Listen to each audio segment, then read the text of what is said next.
All right, let's dive into one of the most powerful and honestly terrifying stories ever told, Shakespeare's Macbeth. In this explainer, we're going to really break down the anatomy of a hero's downfall. We're going to explore that haunting question. How does a celebrated noble warrior turn into a monstrous tyrant? Well, believe it or not, it all kicks off with a prophecy. Right out of the gate, the play hits us with this super chilling chant from three witches. Fair is foul, and foul is fair. And just like that, the world's moral compass is just shattered. Good is evil, evil is good. Everything's turned upside down.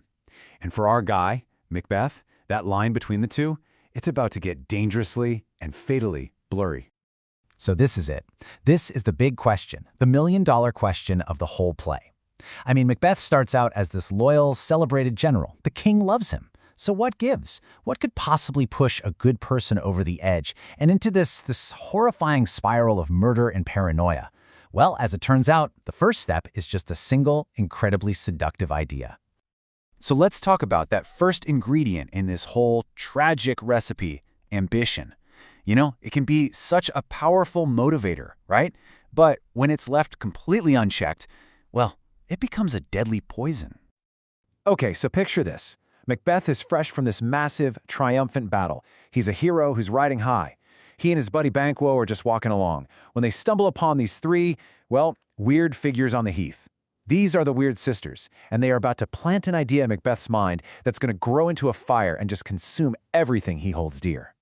Now, the real genius, or, evil genius of this prophecy is how it's structured. First, the witches call him Thane of Glamis, which he already is. Okay, no big deal. Then they call him Thane of Cawdor, and almost immediately a messenger shows up and tells him, guess what, you're the new Thane of Cawdor. And bam, just like that, they've got him. Suddenly, that third totally wild prophecy that he's going to be king, it doesn't feel so impossible anymore. It feels destined. The seed of ambition has just been planted, and it's got some powerful fertilizer. And what's fascinating here are the two totally different reactions we see. Macbeth's first instinct is actually pretty passive. He's like, hey, if it's meant to be, it'll happen. I don't need to do anything. He's ambitious, for sure, but he's hesitant. But Lady Macbeth? Oh no, she is not hesitant. She gets his letter, reads the prophecy, and immediately sees it not as a promise, but as a to-do list. Her ambition is instant, it's ruthless, and she becomes the engine that really drives this whole thing forward, pushing Macbeth toward a truly terrible decision. Okay, this brings us to the great debate at the heart of the play. Was Macbeth just a puppet of destiny, fated to do everything he did? Or was he a man who made his own awful choices?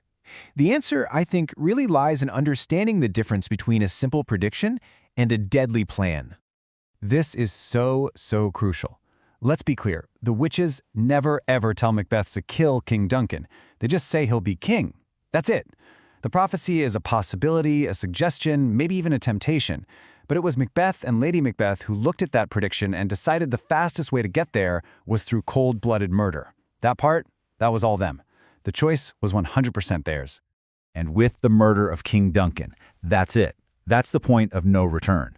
I mean, think about it. He kills a good king, a man who trusts him, a guest in his own house. This isn't just treason. He completely shatters the natural order of things, and in the process, he shatters his own soul. It's like a moral event horizon. He's crossed a line, and the hero he used to be, he's gone forever. There's no coming back from this.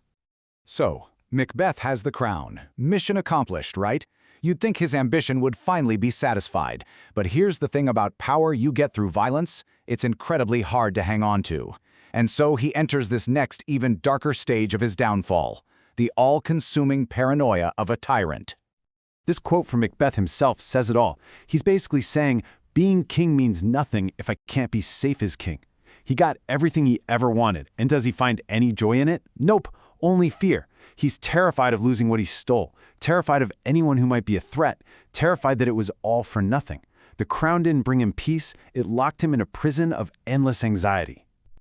You can literally watch his morality just disintegrate by looking at who he kills and why. Okay, first, there's Duncan. That was a calculated, though obviously horrific, political move to get the crown. But then he kills his best friend, Banquo, purely out of paranoia. And his final descent into just complete monstrosity? The slaughter of Macduff's innocent wife and children. There was no strategy there. That was just pure, spiteful, vicious cruelty. In the end, that crown he craves so badly, the ultimate prize, it becomes his cage. Every single move he makes is just to protect his throne, but all it does is lead to more bloodshed, which creates more enemies, which fuels more paranoia. He is trapped in this brutal, vicious cycle that he created, and he's completely alone in it, feared by everyone. So after all that, all the sound and fury, what's the big takeaway? What are we left with? Well, Macbeth is so much more than just a bloody story. It's a timeless, powerful warning about the human condition itself.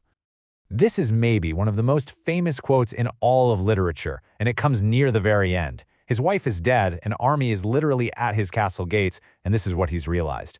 He has murdered, betrayed, and clawed his way to the top, and for what? He concludes that life is completely meaningless. It's just a brief, chaotic story that, in the end, means absolutely nothing.